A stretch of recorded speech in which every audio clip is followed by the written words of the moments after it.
Morning all, welcome to Learners Academy.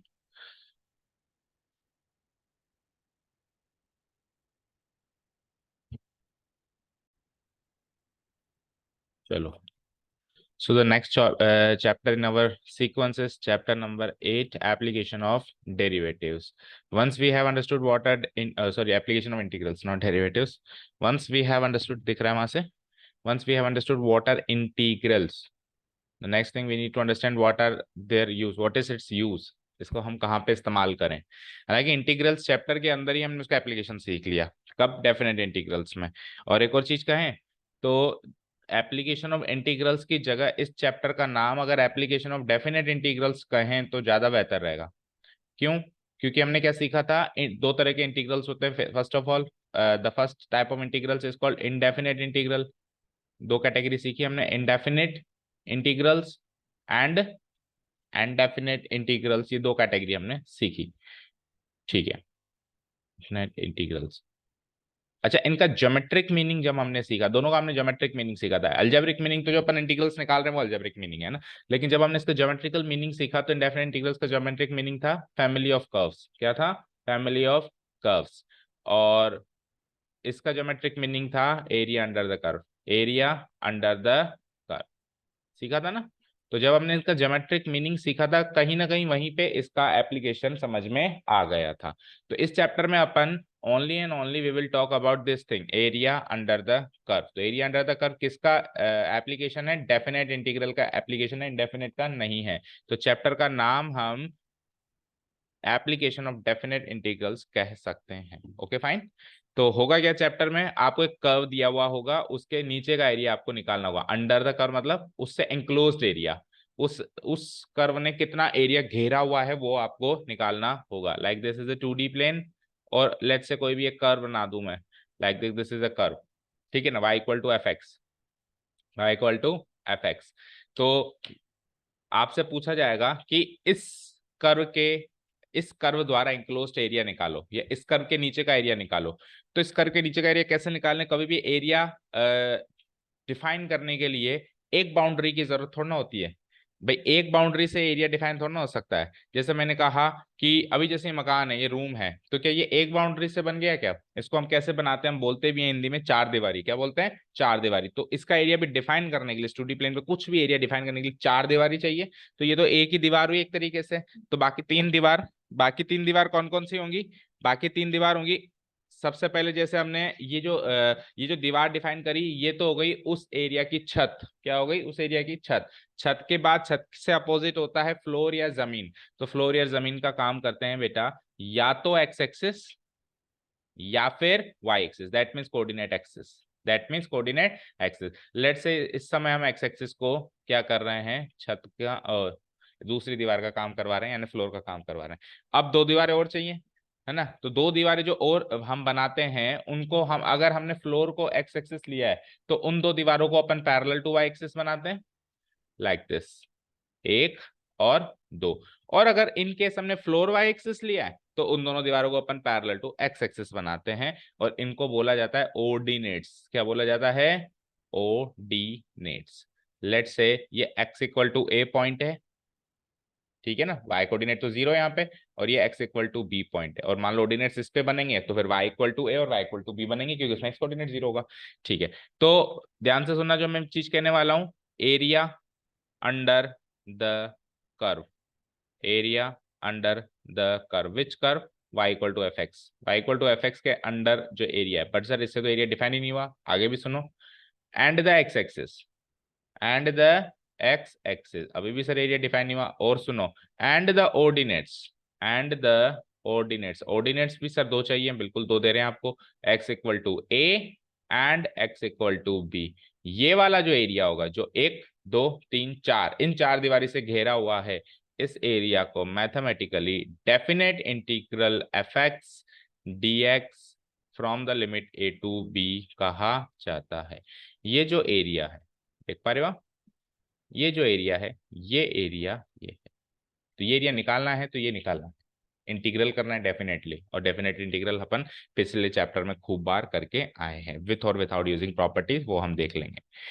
ठीक है, वैसे तो without the use of property है, but with the use of property भी हम निकाल सकते हैं, वो हमारी पर्सनल चॉइस है। ओके, समझ गए। तो पूरे चैप्टर में ये सारी चीजें डिस्कस होगी। अब वो इजी लेवल पे भी आएगा, डिफिकल्ट लेवल पे भी आएगा, कॉम्प्लिकेशंस भी होंगे, टेढ़ा मेढ़ा भी होगा, सब तो होता ही है वैसे भी, मैथ्स है तो, है ना। ठीक है, तो थोड़ा सा कॉन्सेप्चुअलाइज करें टॉपिक को, थोड़ा सा रफ बताया मैंने, थोड़ी लैंग्वेज भी रफ यूज करी होगी, अब थोड़ी कॉन्सेप्चुअल लैंग्वेज यूज करते हैं। ठीक है, जो आपको नोट करना है, पहले तो आप हेडिंग नोट डाउन कर ही लेंगे, area under the curve, oh sorry, application of integrals and area, application of integrals का मतलब एप्लीकेशन ऑफ डेफिनेट इंटीग्रल्स हमारे कोर्स में, एप्लीकेशन ऑफ इंडेफिनेट इंटीग्रल्स हमारे कोर्स में नहीं है। फैमिली ऑफ कर्व्स के बारे में कुछ भी, बस इन्फॉर्मेशन है, बाकी उसका एप्लीकेशन करके दिखाओ ऐसा कुछ भी नहीं है। चलो पढ़ते हैं एक बार, हम रीडिंग लगाते हैं जो आपको नोट्स में लिखनी है। Okay, we have studied so far, अभी तक हमने क्या सीखा है, definite integration of a curve y equal to f x from the limit a to b gives us the area enclosed between the curve, area enclosed between the given curve, the x axis and ordinates x equal to, ये तो हम पढ़ चुके हैं actually, इस chapter में नहीं पढ़े, इस चैप्टर में निकाल रहे हैं, अप्लाई कर रहे हैं। पढ़ तो हम पहले भी चुके हैं कि जो डेफिनेट इंटीग्रल होता है इस कर्व का from the limit a to b, वो हमको क्या देता है, एरिया देता है।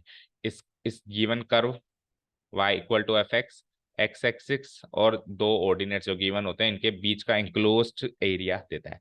अच्छा, एरिया के लिए मिनिमम 3 दीवारें चाहिए, है ना। वैसे अभी मैंने आपको समझाया 4 दीवारी से, क्योंकि अंडरस्टैंडिंग 4 दीवारी से अच्छे से समझ में आई, अच्छे समझ में।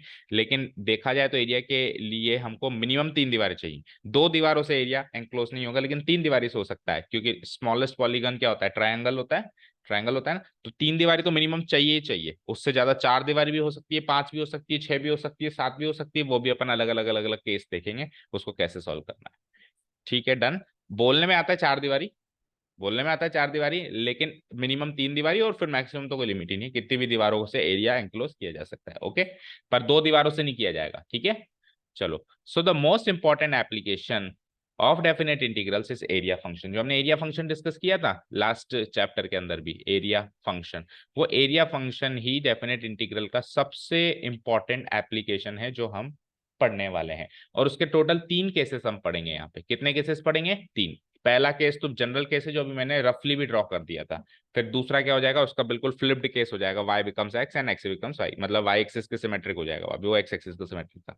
सो क्या कहता है ये, 3 cases have been discussed here as how to find area under the curve using definite integral। Definite integral से कैसे एरिया हम फाइंड आउट करेंगे, उसके पूरे चैप्टर में 3 केसेस हैं। अब हो सकता है कुछ ऑमिट हो गया तो, लेकिन अभी इंट्रोडक्टरी पार्ट में अपन तीनों केसेस 1 बाय 1 स्टडी या रीड आउट कर लेते हैं। ठीक है, केस नंबर 1 जो अभी अभी हमने किया, एग्जैक्ट द सेम, अभी अभी जो हमने किया, बस उसकी लैंग्वेज जो है अब कॉन्सेप्चुअल हो गई। ये एक्स एक्सिस वाई एक्सिस हो गया, दिस इज माय कर्व, इस कर्व को नाम दे देते हैं y equal to f x, this is first ordinate x equal to a, this is second ordinate x equal to b, x axis आई गया, कर्व आई गया, इसके बीच का ये एरिया निकालना है।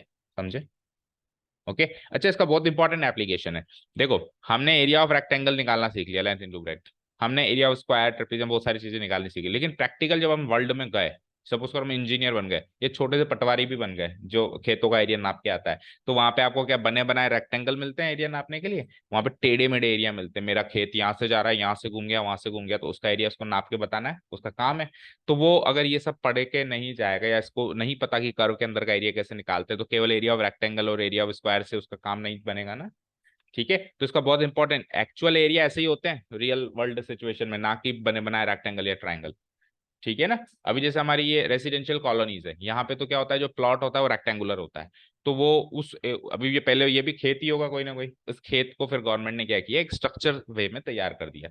तो यहाँ पे तो चलो रेक्टेंगल से काम चल गया, लेकिन जो एक्चुअल अभी भी जो जमीन खाली पड़ी है, वहां पे तो एरिया ऐसे ही डिफाइन होता होगा, मानते हो ना। तो ऐसा नहीं है कि हम केवल ये पेपर पे पढ़ रहे हैं, ये प्रैक्टिकल वर्ल्ड एप्लीकेशन है। ओके ना, ठीक है, चलें आगे।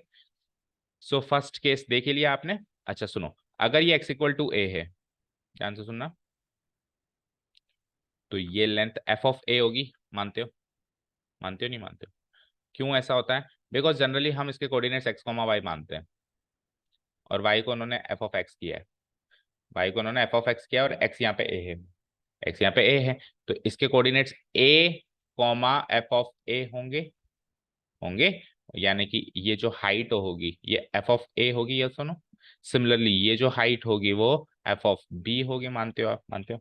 ठीक है, तो हमने डेफिनेट इंटीग्रल को लिमिट ऑफ ए सम में अभी डिफाइन किया था, और वैसे भी डिफाइन किया, तो हमने क्या कहा था, हम इस एरिया को पूरा नहीं निकाल पा रहे हैं क्योंकि जैसे सपोज करो मैं रेक्टेंगल बना दिया तो ये छोटा सा एरिया बच गया। तो हमने क्या किया, इसको बड़े रेक्टेंगल की जगह छोटे छोटे रेक्टेंगल्स में स्प्लिट किया, पतली पतली स्ट्रिप्स में अपने इसको स्प्लिट किया, इतनी पतली कि उसकी विड्थ बिल्कुल 0 के बराबर है। ये सीखा था लिमिट ऑफ ए सम में। तो वही पतली पतली स्ट्रिप्स हमने यहाँ पे बना दी आगे की बात करने के लिए। हालांकि वो बहुत पतली है लेकिन अभी समझाने के लिए थोड़ी सी तो एटलीस्ट मैंने इसकी विड्थ ली है। इस विड्थ को उन्होंने डिफाइन कर दिया dx से। किससे डिफाइन कर दिया, dx से। और हाइट क्या हो गई, fx। आप कुछ समझ पा रहे हो, ये हाइट एफ ऑफ ए है, ये हाइट एफ ऑफ बी है। तो कहीं पर भी हम हाइट निकालें तो फंक्शन की वैल्यू ही हाइट है। इस जगह फंक्शन की वैल्यू एफ ऑफ एक्स है, तो एफ ऑफ एक्स हो गई मेरी। देखो एरिया ऑफ रेक्टेंगल का फॉर्मूला क्या होता है, length into breadth, length into breadth. तो मेरी लेंथ क्या हो गई यहाँ पे, फंक्शन की वैल्यू यानी कि एफ ऑफ एक्स, और मेरी ब्रेथ क्या हो गई dx। और ऐसी एक स्ट्रिप नहीं, सारी बहुत सारी स्ट्रिप्स हैं, उनको इंटीग्रेट करना है। इंटीग्रेट करना मतलब एक एक जगह लेके आना है ना, एक जगह लेके आना है। और फिर कहां से कहां, एक जगह तो इनफाइनाइट है, इधर भी इनफाइनाइट, इधर भी, तो कुछ एक फिक्स दो दीवारें और चाहिए, नहीं तो दो ही दीवारें हुई, दो दीवारें और चाहिए। तो तीसरी दीवार ए और चौथी दीवार बी, ये लिमिट फिक्स हो गई। ठीक है, तो आपको ये चीज क्लियर हो गई भाई, area under the curve definite integral क्यों होता है, इस लॉजिक से होता है, या definite integral he area under the curve क्यों होता है। ठीक है, चलो रीड आउट करते हैं। ये फिगर बना ही लोगे आप, सिम बेसिक सा फिगर है। Area under the curve y equal to f x between x equal to a, x equal to b, is given by, is given by this integral. इसको ए से डिनोट करा देते हैं या ए ऑफ एक्स से denote करा देते हैं एरिया फंक्शन। ठीक है, आगे बढ़ते हैं। सेकंड जो केस है वो अभी भी मैंने आपको हिंट दिया था, जस्ट फ्लिप कर देते हैं अपन, क्या कर देते हैं, क्योंकि जरूरी थोड़ा नहीं कि सर 2D प्लेन पे हमको कर्व ऐसे ही मिले, हमको कर्व ऐसे भी मिल सकता है। तो जब कर्व ऐसे मिल रहा है तो उसको हम y equal to f x कह रहे थे, तो ये x equal to f of y मिल सकता है। कहने का मतलब है कल को सर कर्व की जो डेफिनेशन है, अब मैथ्स में कर्व की डेफिनेशन का मतलब होता है कर्व की इक्वेशन। आपको कहेगा कि ये लो मैं कर्व दे रहा हूँ, तो कर्व बना के थोड़ा ना देगा, आपको इक्वेशन देगा। कर्व की डेफिनेशन 2D प्लेन पे उसकी इक्वेशन से मानी जाती है। तो जरूरत थोड़ा ना कि सर मुझे y equal to x square plus two इस टाइप की इक्वेशन दे। मुझे इक्वेशन तो वैसे भी दे सकता है ना, x equal to y square plus two. तो क्या डिफरेंस है दोनों में, this curve is in the form of y equal to fx, y as a function of x, and this curve is in the form of x as a function of y and x equal to fy, yes or no। तो जरूर थोड़ा ना कि यही case है, ये तो क्या पहला केस जो हमने डिस्कस कर लिया, दूसरा केस भी तो आ सकता है, आ सकता है। सो दिस इज द दूसरा केस। ऐसे में मुझे कर्व मिल जाए तो मान लेते हैं वो कर्व ये है। तो जैसे पहले हमने जो फ्लोर का काम एक्स एक्सिस से करवाया, दूसरी कोऑर्डिनेट एक्सिस अब सीन में आ गई, अब मैंने फ्लोर का काम वाई एक्सिस से करवाया। तो फिर जो दो दीवारें बच गई वो पहले पैरेलल टू वाई एक्सिस बन रही थी, अभी वो पैरेलल टू एक्स एक्सिस बनेगी। ठीक है ना, इन दोनों पॉइंट का नाम पहले नीचे एक्स इक्वल टू ए और बी था क्योंकि वाई कोऑर्डिनेट 0 था, यहाँ पे y इक्वल टू ए और बी है क्योंकि x कोऑर्डिनेट 0 है। इनके बीच का एरिया, पहले अपन ने वर्टिकल स्ट्रिप्स बनाई, अभी अपन हॉरिजॉन्टल स्ट्रिप्स बनाएंगे, उन सबको करेंगे इंटीग्रेट, उन सबको करेंगे इंटीग्रेट। सिमिलरली देखो, इस ये वाली हाइट जो होगी वो क्या होगी, अगर ये अगर y इक्वल टू ए है तो इसके कोऑर्डिनेट्स क्या हो जाएंगे बताओ, x कोऑर्डिनेट क्या है, ये वाली जो हाइट है वो एफ ऑफ ए हो जाएगी, क्या हो जाएगी, एफ ऑफ ए, और y कोऑर्डिनेट क्या है ए, ये इसके कोऑर्डिनेट्स हो गए। इसके कोऑर्डिनेट्स क्या हो जाएंगे, एफ ऑफ बी और कॉमा बी। तो अब जब अपन क्या करेंगे, एरिया निकालेंगे, तो वही लेंथ इनटू ब्रेथ। याद रखना रेक्टेंगल के एरिया में हमेशा लेंथ बड़ी होती है, हमेशा ब्रेथ छोटी होती है। ठीक है, हमेशा लेंथ क्या होती है बड़ी और हमेशा ब्रेथ क्या होती है छोटी।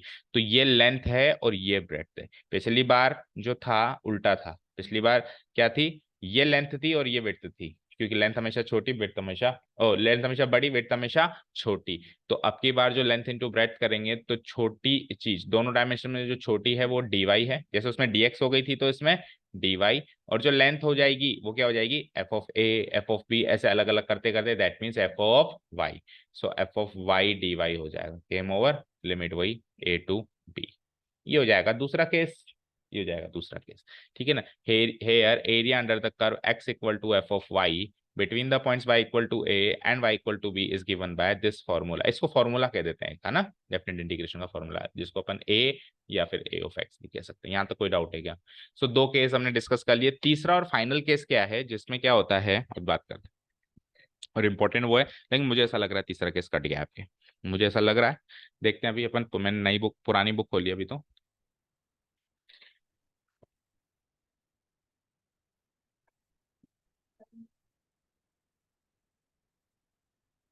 पूरे चैप्टर में 4 ही क्वेश्चन। 5-7 question chapter over.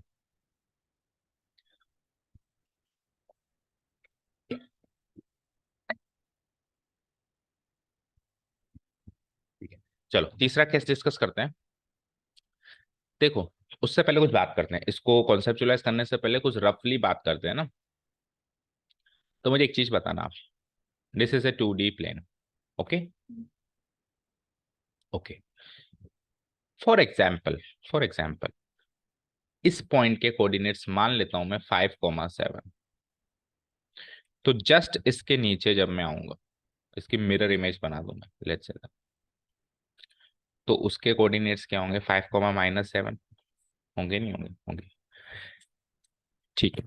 तो यानी कि कोई अगर फॉर्मूला है मेरे पास, मैथमेटिकल फॉर्मूला है, उसके अंदर मैं वाई कोऑर्डिनेट की वैल्यू पहले 7 डाल रहा था, तो कुछ आंसर आ रहा था। अब उसकी जगह -7 डालूंगा, तो आप मानते हो जो अब आंसर आएगा पिछले वाले आंसर का नेगेटिव आएगा? आएगा, क्योंकि मैथ से भैया जहाँ पे 7 को प्रोसेस करेंगे तो कुछ वैल्यू मिल रही है, वो तो उसी जगह में, अभी जैसे मैंने 7 का दुगना किया तो 14, तो मैं -7 का दुगना करूंगा -14, तो पिछले आंसर का नेगेटिव हुआ ना। मैंने 7 के साथ कुछ भी ऑपरेशन लगाया, जो मेरी मर्जी है, लेकिन वो ऑपरेशन में मैं -7 के साथ लगा रहा हूँ, तो मेरा आंसर पहले वाले से नेगेटिव आएगा, मानते हो? ओके।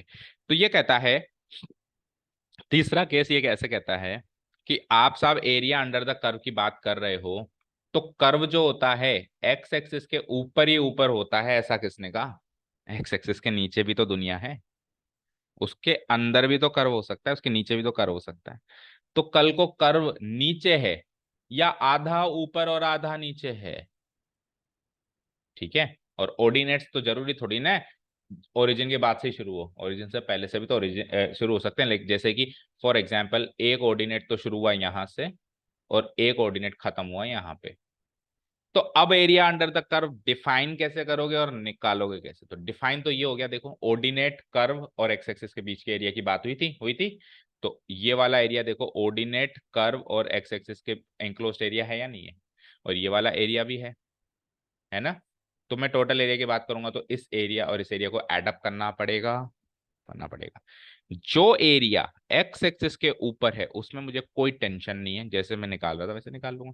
लेकिन सर जो एरिया एक्स एक्सिस के नीचे है ना, वो अब माइनस में आएगा। क्यों आएगा माइनस में? क्योंकि अभी मैंने कहा, क्योंकि आप इस पॉइंट के कोऑर्डिनेट्स जब पुटअप करेंगे, जब इस पॉइंट के कोऑर्डिनेट्स पुटअप कर रहे थे, तो फॉर एग्जांपल आप 7 को पुटअप कर रहे थे, लेकिन अब उसी तरीके से कोई ना कोई वाई कोऑर्डिनेट नेगेटिव पुटअप करोगे उस फॉर्मूला में, तो एरिया वो नेगेटिव लेके आएगा, नहीं आएगा? तो सर ये तो प्रॉब्लम हो जाएगी, एरिया तो कभी नेगेटिव हो ही नहीं सकता। तो तीसरा केस क्या कहता है, अगर आपके पास एक्स एक्सिस से नीचे का एरिया है, एक्स एक्सिस से नीचे का एरिया है, तो जैसे कर रहे हो वैसे ही कर लो, लेकिन फाइनली उसका मॉड्यूलस कर लो, ताकि वो नेगेटिविटी एलिमिनेट हो जाए। समझ गए? कब करना है? जब एरिया मेरा एक्स एक्सिस से नीचे का एरिया है एक्स एक्सिस के ऊपर के एरिया की बजाय। पर अब यहाँ पे बहुत इंपॉर्टेंट बात ये ध्यान देनी है, सुनना ध्यान से, कि जब आप ऐसा केस से डील कर रहे हो, मान लो एग्जाम में ऐसा केस आता है जिसमें एक एरिया ऊपर है एक एरिया नीचे है, तो आपको उसको दो एरिया में ब्रेक करना है। जैसे मान लो ये तो था, फॉर एग्जाम्पल ये तो 7 था, मान लो ये था -6, और ये है मान लो -2। तो आपका ऑर्डिनेट्स तो -6 to 7 थे, तो अपन ने ब्रेकिंग द लिमिट्स वाली प्रॉपर्टी सीखी है। तो उस प्रॉपर्टी का इस्तेमाल करते हुए पहले आप -6 से -2 अलग इंटीग्रेट करो और -2 से 7। ऐसा क्यों सर? ऐसा इसलिए क्योंकि मॉडुलस तो केवल आपको इस एरिया पे लगाना है, उस पे थोड़ी ना लगाना है। सर उस पे लगा देंगे तो क्या हुआ? पॉजिटिव ही तो है। बहुत सारे डाउट्स क्रिएट होते हैं बच्चे, सर पॉजिटिव ही तो है तो लगा दो ना दोनों पे, पॉजिटिव का पॉजिटिव हो जाएगा, नेगेटिव नहीं। बेटा अनर्थ हो जाएगा।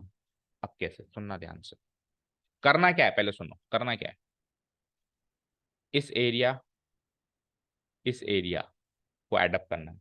ये एरिया नेगेटिव है, तो करना तो ये है कि इस एरिया को निकाल कर, उसका मॉडुलस निकाल कर, फिर उसमें एडअप करना है। हम जो कर रहे हैं पता है क्या कर रहे हैं? हम पहले एडअप कर रहे हैं, फिर ओवरऑल पे मॉडुलस लगा रहे हैं, तो आंसर डिफरेंस आएगा। कैसे आएगा? सुनना ध्यान से। फॉर एग्जाम्पल इसका एरिया मैं 500 स्क्वायर यूनिट मान लेता हूँ, इस वाले पार्ट का एरिया जो एक्स एक्सिस से ऊपर है, और इसका एरिया क्योंकि एक्स एक्सिस से नीचे है और ये नेगेटिव आने वाला है, तो मैं मान लेता हूँ -200।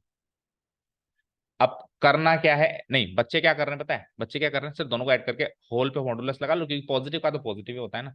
तो बच्चे ये कर रहे हैं -200 + 500 होल मॉडुलस, ये कर रहे हैं बच्चे। सोल्व करना जरा इसको। 300 प्लस का 300, अरे 500 तो यही एरिया है, टोटल एरिया प्लस का 300 कैसे आ सकता है। अब करना क्या है, केवल नेगेटिव वाले का मॉडुलस लगाना है, इसके साथ छेड़छाड़ नहीं करनी है। अब सोल्व करो जरा, 700 है आंसर तो। -200 का मॉडुलस 200, समझे क्या। ये अनर्थ हो रहा है बच्चों के साथ और कोई बताने वाला नहीं है। ओवरऑल मॉडुलस लगा रहे हैं क्यों भाई। अब सुनो, इसको प्रैक्टिकली इंप्लाई करो। आपका घर है 3 मंजिला ऊपर और भगवान की कृपा से 2 मंजिला नीचे, बेसमेंट बना रखा है आपने, अंडरग्राउंड पार्किंग बना रखी है, एनीथिंग जो भी बना रखा है, जैसे बड़े बड़े मॉल्स देखते हैं अपन, है ना। या चलो मॉल की बात कर लेते हैं, घर को छोड़ो, मॉल में अच्छे समझ में आएगा। मॉल में 10 माले ऊपर है, 2 माले 3 माले नीचे हैं, ठीक है। अब कोई ऐसे कहे 10 माले ऊपर 3 माले नीचे, नीचे के 3 माले से ऊपर के 3 माले हटाओ, बच्चे 7 माले हैं इस मॉल में, तो ये कहना सही होगा क्या। नीचे के 3 मालों से ऊपर के 3 माले कैंसिल आउट कर दिए इसने, -3 से +3, और कह दिया कि टोटल 7 माले हैं, तो वो कहना उसका ठीक है क्या, नहीं, 13 माले कहना पड़ेगा उसको, 10 ऊपर 3 नीचे कहना पड़ेगा। तो जो नीचे के 3 है उसको -3 मान रहा है, वो क्या मान रहा है, -3, ऊपर के जो 10 है उसको +10 मान रहा है। अगर वो ओवरऑल मॉडुलस करे तो वाकई में 7 माले ही आ रहे हैं, लेकिन ऐसा नहीं करना है, ओवरऑल मॉडुलस करना ही नहीं है। क्या करना है, इसका ही मॉडुलस करना है, तो 3 + 10 13 माले हो गए, यानी नेगेटिव क्वांटिटी का ही मॉडुलस करना है। और आपको कि सर मैं तो पॉजिटिव का भी करूंगा, कर लो, पर फिर अलग अलग करो। कहने का मतलब जोड़ के मॉडुलस मत करो, मॉडुलस करके जोड़ो। चाहो तो चलो पॉजिटिव का भी कर दो, कर देते हैं, अलग इसका करो अलग इसका करो, दोनों का अलग अलग मॉडुलस करो और फिर जोड़ो। तो वो तो किस हद तक सही रहेगा, लेकिन आप पहले एडअप करके और फाइनली मॉडुलस लगाओगे तो आपका आंसर ओरिजिनल आंसर या करेक्ट आंसर से बिल्कुल डिफरेंट आएगा। क्योंकि ओवरऑल मॉडुलस लगाने का मतलब है कि उसकी नेगेटिव क्वांटिटी को पॉजिटिव क्वांटिटी से कैंसिल आउट करके बची हुई क्वांटिटी का मॉडुलस, जो कि गलत है। आपको मॉडुलस पहले ही लगा देना है, ठीक है। ठीक है ना, ओके ना। अब सर कैसे पता चलेगा कि कौन सा एरिया अंदर द कर्व है, बेटा कर्व तो बनाना ही पड़ेगा, कर्व तो बनाना ही पड़ेगा। तो अब जैसे आप ब्रेक करोगे ना, -6 to -2, आप ऐसे करोगे minus integration integration f(x) dx, बोलो -6 से, बोल दो -6 से -2, इस पार्ट का आप मॉडुलस करोगे ओनली, प्लस फिर जो अगला पार्ट है इंटीग्रेशन f(x) dx -2 से 7, इसका आप चाहो तो मॉडुलस करो, नहीं भी करोगे तो चलेगा। कुल मिला के मॉडुलस अलग अलग करना है, फिर जोड़ना है, मॉडुलस करके जोड़ना है, जोड़ के मॉडुलस नहीं करना है। सारी बातें क्लियर हो गई। तीसरा केस क्लियर है, ये सबसे क्रूशियल केस है, ओके। हाँ। हम्म। पहले इंटीग्रेट करके एरिया निकाल के उसके बाद उसका मॉडुलस, उसका तो करना ही पड़ेगा, कोई चारा ही नहीं है। और जो एक्स एक्सिस के ऊपर आता है उसका करो तो ठीक, ना करो तो भी ठीक, उसका एरिया वैसे भी पॉजिटिव आने वाला है, क्योंकि उसमें वाई कोऑर्डिनेट पॉजिटिव है, ठीक है। डन, कोई डाउट नहीं है। चलो कर दूं डिलीट इसको।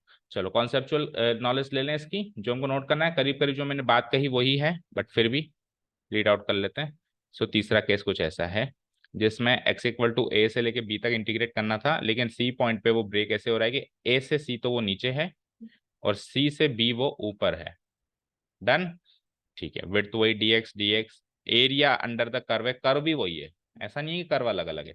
एक तरीके से घर ऐसे था, घर ऐसे था, ऐसे मैंने ऐसे कर दिया, तो घर का एरिया तो उतना ही रहा, नेगेटिव हो गया क्या, नेगेटिव थोड़ा ना, मैथमेटिकली नेगेटिव हो गया, क्योंकि कोऑर्डिनेट ज्योमेट्री में वाई कोऑर्डिनेट नेगेटिव हो गया, लेकिन जनरल बात करें तो एरिया तो उतना ही है। अभी इस घर को उठा के इधर रख ले तो अंदर का एरिया थोड़ा बदल रहा है, तो फ्लिप कर दें तो भी थोड़ा बदल रहा है, ठीक है ना, clear. So area under this curve y = fx, area under this curve y = fx from the coordinates, अरे अरे अरे,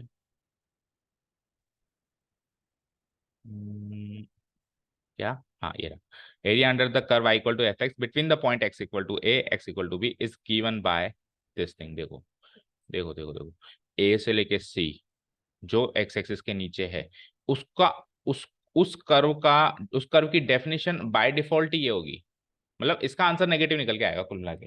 अभी तो एक इसको कंसेप्चुअल कर रहे हैं तो ऐसे लिखने थोड़ा समझ में कम ही आ रहा होगा, लेकिन जब सॉल्व करोगे ना आप, तो ऑटोमेटिक इसका आंसर नेगेटिव निकल के आएगा। तो उसका मॉडुलस करना है, और इसका मैंने किया नहीं है, चाहो तो कर सकते हो, कुल मिला के मॉडुलस करके फिर जोड़ना है, ना कि जोड़ के और ऐसे ओवरऑल मॉडुलस करना है, वो गलत हो जाएगा। Done done done done. चलो, तो वैसे तो ये चैप्टर यहाँ पे खत्म होता है, मतलब इंट्रोडक्टरी पार्ट, और क्वेश्चंस एप्लीकेशन पार्ट शुरू होता है। पर इस चैप्टर में आगे बढ़ने के लिए कुछ पुरानी नॉलेज की जरूरत होती है, क्योंकि जब अपन कर्व की बात करते हैं, ऐसे कर्व, तो वो कर्व कुछ पार्ट्स में बटे हुए रहते हैं। वो कर्व स्ट्रेट लाइन भी हो सकती है, वो कर्व एक पैराबोला भी हो सकता है, वो कर्व एक सर्किल भी हो सकता है, वो कर्व एक एलिप्स भी हो सकता है। यानी कि लास्ट ईयर का chapter number 10 and 11 straight line and conic section की बेसिक नॉलेज आपको होनी चाहिए, जो कि 11th की तो कोई लेता ही नहीं है, क्योंकि 11th इज लाइक मौज मस्ती, ऐसा मानते हैं कि 10th से फ्री हुआ, 11th तो हमको मजे करने के लिए, इसलिए नहीं लेता। और दूसरी बात, फिर किसी भी कारण से नहीं लेता है कुल मिला के, मुझे पता है ठीक है ना। 10th क्लास से फ्री होके एक बार 11th क्लास तो ऐसे ही मौज मस्ती में निकल जाती है। तो लेकिन अभी प्रॉब्लम हो जाती है फिर इस चैप्टर तक आते आते, है ना। तो फिर हम क्या करेंगे, lines and circle. So lines की बात करते हैं, तो स्ट्रेट लाइन जब भी आपको देंगे तो आपको तीन तरीके की स्ट्रेट लाइन दी जाएगी। वैसे स्ट्रेट लाइन की equation linear equation in two variables होती है। तो आपको तीन तरीके की लाइंस दी जाएगी, या तो आपको x equal to something constant वाली, या तो आपको x equal to some constant वाली लाइन दी जाएगी, x इक्वल टू सी,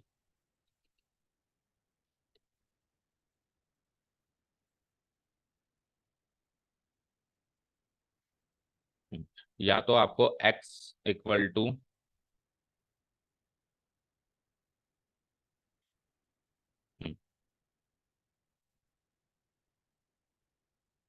या तो आपको x equal to c type की लाइन दी जाएगी, या फिर आपको y equal to c type की लाइन दी जाएगी। बैटरी डिस्चार्ज हो गई क्या?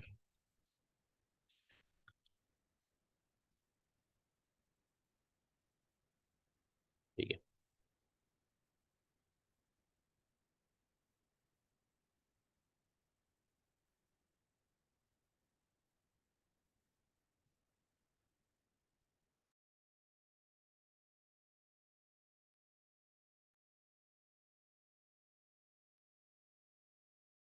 या तो x equal to c type की लाइन दी जाएगी आपको, अगर लाइन दे रहा है तो इस एग्जीक्यूशंस में, या फिर आपको y equal to c type की लाइन दी जाएगी, या फिर आपको पूरी लीनियर इक्वेशन इनटू वेरिएबल जैसे होती है x plus b y plus c equal to zero type की लाइन दी जाएगी। ओके, तीनों में से कोई एक लाइन दी जाएगी।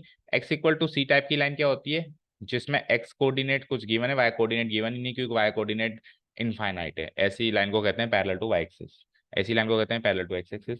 और ये parallel to x axis y axis नहीं होती है, ये कुछ ऐसे टेढ़ी कटी फटी कुछ भी हो सकती है, इस ये वाली लाइन। तो अगर आपको ये लाइंस गिवन है तो आपको इसमें इसमें पहला काम ही फिगर बनाना है। इस चैप्टर में पहला काम ही क्या है, फिगर बनाना। तो अभी जो हम नेक्स्ट सेक्शन डिस्कस करने वाले हैं अभी 5-10 मिनट में, वो हम ये सीखने वाले हैं कि फिगर कैसे बनाए गिवन लाइन से। तो देखो बेटा, y इक्वल टू सी अगर गिवन हो तो simply parallel to x axis वाली लाइन बन जाएगी, y equal to c given हो तो, जिसमें c ये इसकी हाइट हो जाएगी x एक्सिस से ऊपर। और पैरेलल टू x एक्सिस की बात करें, हाँ पैरेलल टू x एक्सिस होगी, ये वाली line parallel to x axis होगी। सेकंड कैटेगरी जैसा कि मैंने कहा x equal to c type की लाइन होगी, और ये पैरेलल टू क्या हो जाएगी, y एक्सिस हो जाएगी। यहाँ पे c जो वैल्यू होगी, जैसे x इक्वल टू 3 दे दिया, x इक्वल टू 4 दे दिया, कुछ भी दे दिया, तो c ये डिस्टेंस होगी, perpendicular distance from the y axis, और ये लाइन खुद पैरेलल टू y एक्सिस होगी। डन, दो तरह की लाइन क्लियर हुई। अब तीसरी तरीके की लाइन जो जिसकी जिक्र मैं कर रहा था, ax plus b y plus c equal to zero, आपको जब गिवन हो तो सबसे पहले आप इसको स्लोप इंटरसेप्ट फॉर्म में से कन्वर्ट कर लो। सीखा होगा क्लास 11th में y equal to M x plus सी।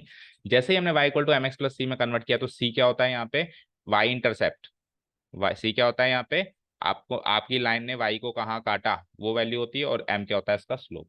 तो अगेन इसके चार केस बनते हैं, ये पॉजिटिव ये पॉजिटिव, ये पॉजिटिव ये नेगेटिव, ये नेगेटिव ये पॉजिटिव, ये दोनों नेगेटिव।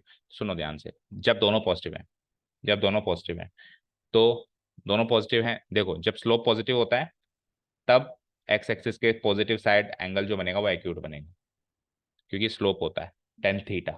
टेन थीटा पॉजिटिव है that means first quadrant, tan theta negative है दैट मीन्स सेकंड क्वाड्रेंट, 90 से 180 के बीच का एंगल।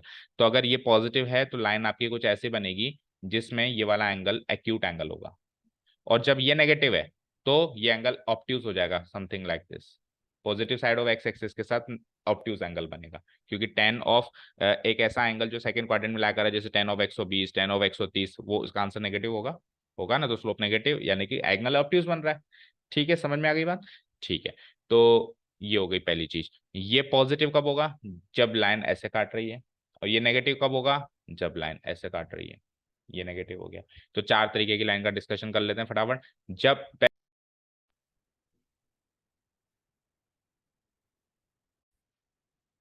चलो बच्चों, so let's understand this third case. तो यानी कि कोई भी ax plus b y plus equal to zero type किया है, तो सबसे पहला काम, वो जनरल फॉर्म होती है, जनरल फॉर्म से आप उसको वाई इंटरसेप्ट फॉर्म में कन्वर्ट करेंगे। पता है वाई इंटरसेप्ट फॉर्म एक ऐसी फॉर्म है जिसमें आप इक्वेशन देखकर, जस्ट देखकर उसका इक्वेशन देखकर जस्ट आप उसका ज्योमेट्रिक रिप्रेजेंटेशन कर सकते हैं, यानी कि लाइन ड्रॉ कर सकते हैं। 10th लेवल पे हम क्या करते थे, हमको इक्वेशन मिलती थी, हम सॉल्यूशंस निकालते थे दो या तीन, और फिर पॉइंट से पॉइंट को कनेक्ट करके एक लाइन बनाते थे। ये होता था बेसिक तरीका। 11th क्लास में स्मार्ट तरीका सीखा हमने कि अगर आप स्लोप इंटरसेप्ट फॉर्म में कन्वर्ट कर चुके हो उसको, तो उसके बाद केवल और केवल एम और सी को देखकर आप लाइन को ड्रॉ कर सकते हो। ये हम जो कॉन्सेप्ट कवर कर रहे हैं अभी, जो ये पोर्शन कवर कर रहे हैं, आपकी बुक में नहीं है, ये जस्ट अपने क्लास 11 का रिविजन कर रहे हैं। क्यों कर रहे हैं सर, ताकि इक्वेशन देखकर हम लाइन ड्रॉ कर सकें। सर एग्जैक्टली नाप चौक करके ड्रॉ करनी है, नहीं बिल्कुल नहीं करनी है, एग्जैक्टली नाप चौक नहीं करनी है, एक आइडिया लेना है। आइडिया की भी क्यों लेना है, क्योंकि हमको ये चीज चेक करनी पड़ेगी कि वाई एक्स एक्सिस के नीचे है या वाई एक्स एक्सिस के ऊपर है एरिया, ताकि मॉडुलस वगैरह लग जाए। तो आपको एक हिंट, एक इशारा लेना पड़ेगा, उसके लिए एक अंदाजन फिगर ड्रॉ करना पड़ेगा, नॉट द एक्चुअल वन, बस अंदाजन, है ना। तो उसके लिए हमने को ये पता होना चाहिए। तो पहला केस जिसमें दोनों पॉजिटिव है, तो जो पहला केस होगा जिसमें दोनों पॉजिटिव होगा, उसमें आपकी लाइन को आपको ऐसे बनाना है, कुछ ऐसे बनाना है। अब मैंने ऐसे बोला है, तो वो लाइन ऐसे भी हो सकती है, ऐसे भी हो सकती है, ऐसे भी हो सकती है, ऐसे भी हो सकती है, कहीं भी हो सकती है। एक मतलब ये अंदाजा है। तो देखो आप इसमें इसमें ये सी पॉजिटिव है और एम पॉजिटिव है, दैट मीन्स ये एंगल थीटा एक्यूट है। हम्म,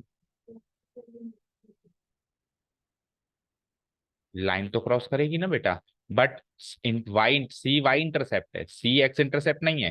भाई ये इसको कहाँ पे इंटरसेक्ट कर रही है वो नहीं देखना अपने को, बस वाई एक्सिस को वो कहाँ कर रही है उसको देखना है, वो सी है।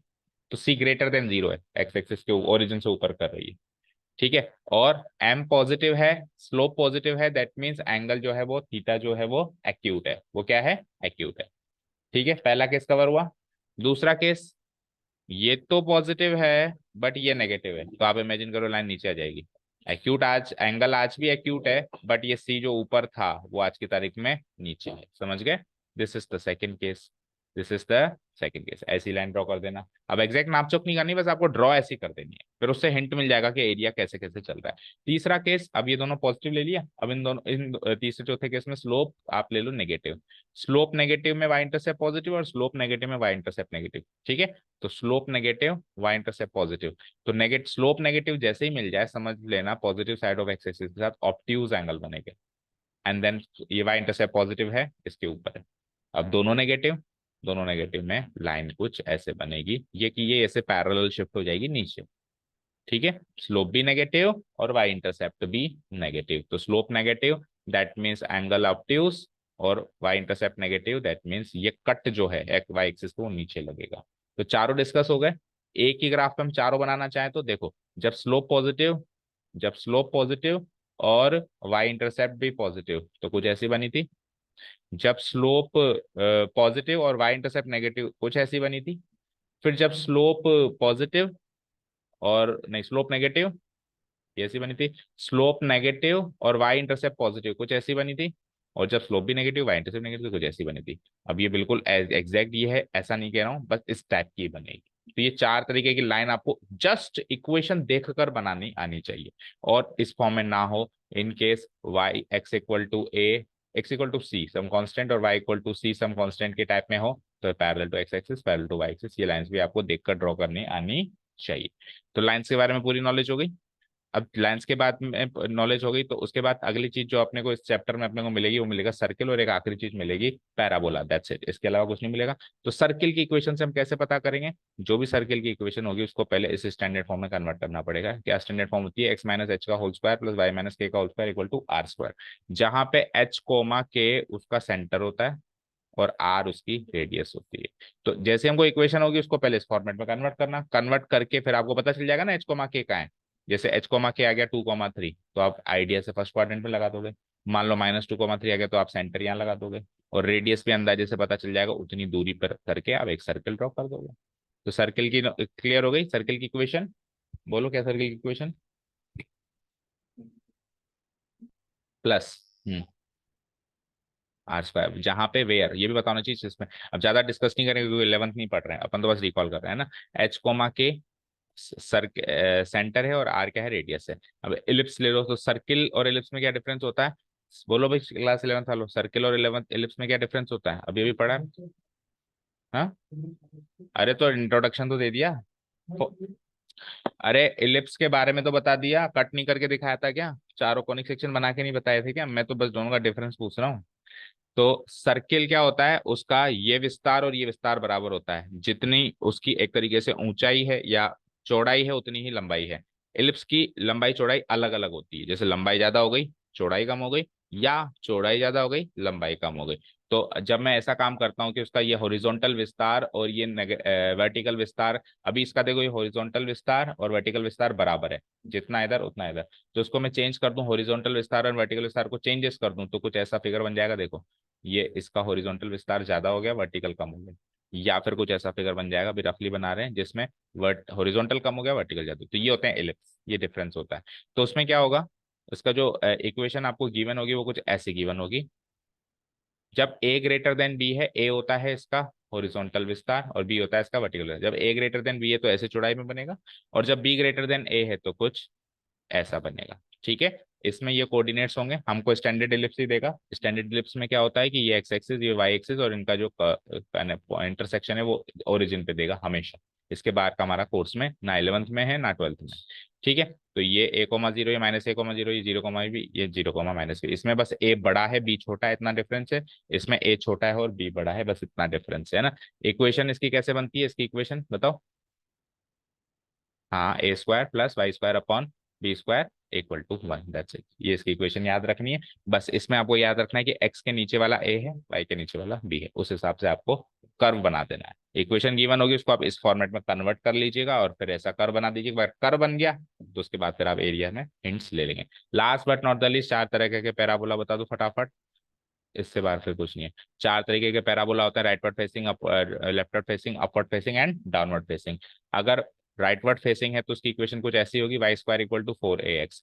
वाई की पॉजिटिव और नेगेटिव वैल्यू के लिए एक्स की वैल्यू पॉजिटिव चाहिए, तो एक्स के लिए पॉजिटिव यहाँ आएगी, तो ये हो गया y square equal to 4ax।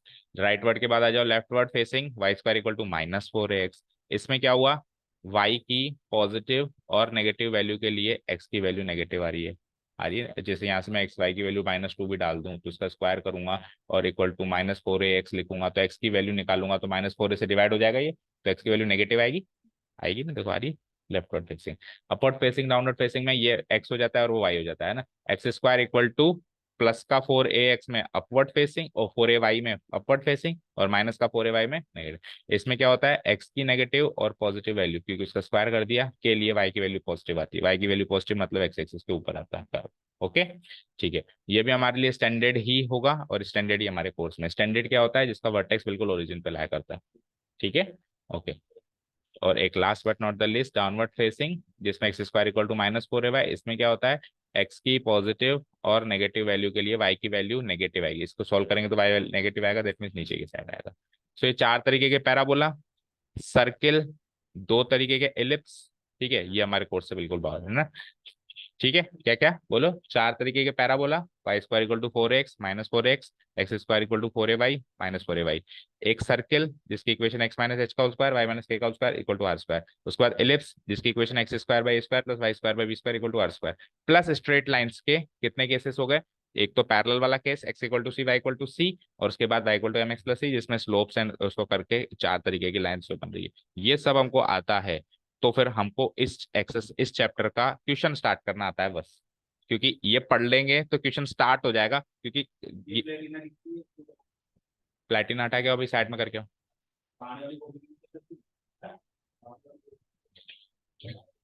ठीक है, अब ये तो अंडरस्टैंडिंग होनी चाहिए कि गाड़ी कैसे खड़ी कर रहे हैं।